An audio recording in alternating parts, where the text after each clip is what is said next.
Vous êtes une femme, vous avez l'impression que vos règles sont plus abondantes, vous avez plus de douleurs que la normale, vous avez des douleurs même en dehors des règles, vous avez des douleurs au moment d'uriner, au moment de la défécation, des douleurs pendant ou après les rapports sexuels. Peut-être que vous avez cette maladie qu'on appelle l'endométriose.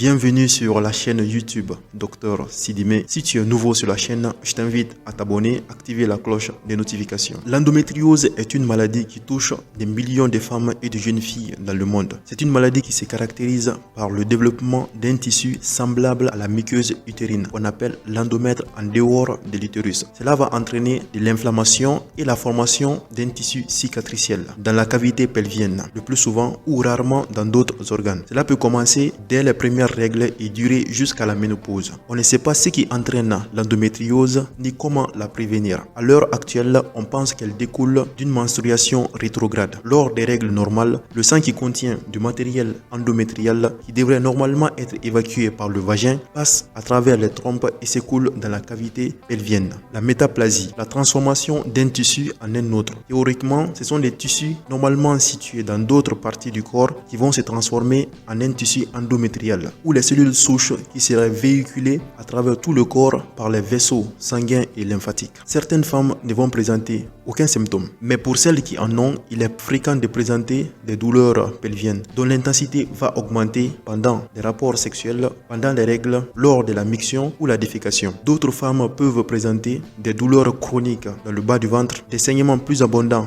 pendant ou après les règles, des difficultés à tomber enceinte, des nausées, des ballonnements, une fatigabilité intense, une dépression, une anxiété. Les symptômes s'atténuent souvent après la ménopause, mais pas toujours. Les symptômes étant plus variables et plus généraux, il est parfois difficile pour les médecins de confirmer le diagnostic et les personnes qui présentent ces symptômes ne sont pas informées de la maladie. À l'échographie et à l'IRM, on peut parfois mettre en évidence des lésions qui peuvent faire évoquer une endométriose. Des examens histologiques à la suite d'une chirurgie exploratrice permettent parfois de confirmer un diagnostic. La nécessité de confirmer le diagnostic après une chirurgie exploratrice ne doit pas retarder le démarrage d'un traitement empirique. Les traitements de l'endométriose varient en fonction de la gravité des symptômes et du désir de grossesse de la femme. Aucun traitement ne permet de guérir l'endométriose. Le plus souvent, les traitements servent à soulager les symptômes. Nous allons utiliser les AINS et les analgésiques